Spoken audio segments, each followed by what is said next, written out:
ಎಲ್ರಿಗೂ ನಮಸ್ಕಾರ. ಬೇಕ್ರಿ ಸ್ಟೈಲಲ್ಲಿ ಮಾಡೋ ಹಾಗೆ ಬಾಂಬೆ ಹಲ್ವಾನ ಮನೇಲಿ ಸಿಂಪಲಾಗಿ ಮಾಡ್ಕೋಬೋದು. ಮಾಡೋದು ತುಂಬಾ ಸುಲಭ, ತುಂಬಾ ಕಡಿಮೆ ಇಂಗ್ರೀಡಿಯೆಂಟಲ್ಲಿ ಮಾಡ್ಕೋಬೋದು. ಬನ್ನಿ ಹೇಗೆ ಮಾಡೋದು ಅಂತ ನೋಡೋಣವಾ.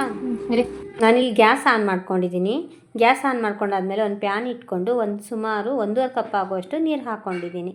ನೀರು ಹಾಕ್ಕೊಂಡಾದ್ಮೇಲೆ ಒಂದೇ ಒಂದು ಕಪ್ ಆಗುವಷ್ಟು ಸಕ್ಕರೆ ಹಾಕ್ಕೊಂಡಿದ್ದೀನಿ. ಸಕ್ಕರೆನ ಕರಗೋಗ್ಬಿಡೋಣ. ನಾನಿಲ್ಲಿ 1 ಕಪ್ ಆಗುವಷ್ಟು ಕಾರ್ನ್ಫ್ಲವರ್ ತೊಗೊಂಡಿದ್ದೀನಿ. ನೋಡಿ, 1 ಕಪ್ ಕಾರ್ನ್ಫ್ಲವರ್ಗೆ ಸ್ವಲ್ಪ ನೀರು ಹಾಕ್ಕೊಂಡು ಒಂದು ಗಂಟು ಇಲ್ದಂಗೆ ನೀಟಾಗಿ ಮಿಕ್ಸ್ ಮಾಡ್ಕೊತಾ ಇದ್ದೀನಿ. ನೋಡಿ, ಈ ರೀತಿ ಅದು ಗಂಟು ಏನೂ ಇರಬಾರ್ದು, ನೀಟಾಗಿ ಮಿಕ್ಸ್ ಮಾಡ್ಕೊತಾ ಇದ್ದೀನಿ.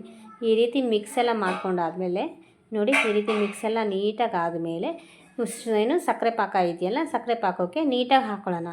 ಹಾಕ್ಕೊಂಡಾದ್ಮೇಲೆ ಒಂದು ಗಂಟು ಆಗಬಾರ್ದು, ಆ ರೀತಿ ನೀಟಾಗಿ ಕೈ ಬಿಡ್ದಂಗೆ ನೀಟಾಗಿ ತಿರ್ಸ್ಕೊಳ್ಳೋಣ. ನೋಡಿ, ಈ ರೀತಿ ತಿರ್ಸ್ಕೊಂಡಾದ್ಮೇಲೆ ಸ್ವಲ್ಪ ಫುಡ್ ಕಲರ್ ಹಾಕ್ಕೊತಾ ಇದ್ದೀನಿ.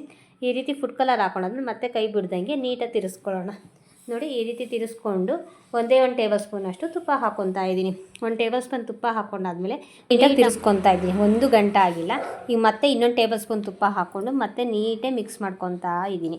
ಈ ರೀತಿ ನೀಟಾಗಿ ಗಂಟೆ ಹಾಕ್ದಂಗೆ ಕೈ ಬಿಡ್ದಂಗೆ ತಿರುಗಿಸ್ಕೊತಾ ಇದ್ರೆ ಹಲ್ವಾ ರೆಡಿ. ಈಗ ಗ್ಯಾಸ್ ಆಫ್ ಮಾಡ್ಕೊಂಡಿದ್ದೀನಿ. ಗ್ಯಾಸ್ ಆಫ್ ಆದಮೇಲೆ ಸ್ವಲ್ಪ ಡ್ರೈ ಫ್ರೂಟ್ಸ್ನ ಹಾಕ್ಕೊತಾ ಇದ್ದೀನಿ. ನೋಡಿ, ಈ ರೀತಿ ಹಾಕಾದ್ಮೇಲೆ ಈ ರೀತಿ ತಿರುಗಿಸ್ಕೊಂಡು ಮೊದಲೇ ತುಪ್ಪ ಒಂದು ಪ್ಲೇಟಿಗೆ ಸರ್ವ್ ಮಾಡಿಟ್ಟಿದ್ದೆ ನೀಟಾಗಿ.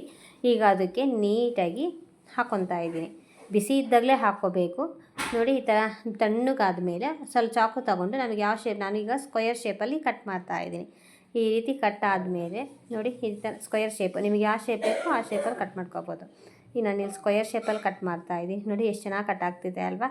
ಯಾವ ರೀತಿ ಕಿತ್ತೋಗುತ್ತೆ ಅಂಟುತ್ತೆ ಅನ್ನೋ ಭಯನೇ ಇರೋಲ್ಲ, ಎಷ್ಟು ಚೆನ್ನಾಗಿರುತ್ತೆ. ನೋಡಿ, ಈ ರೀತಿ ಆದಮೇಲೆ ನೋಡಿ ಎಷ್ಟು ಚೆನ್ನಾಗಿ ಬಂದಿದೆ.